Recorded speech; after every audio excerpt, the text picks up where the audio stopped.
Hi everybody, I'm Otis and today I'll do a very classic trick, that is the mind bending a spoon.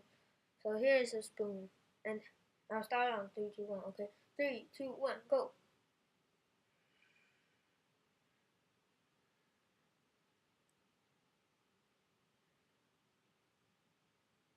See it?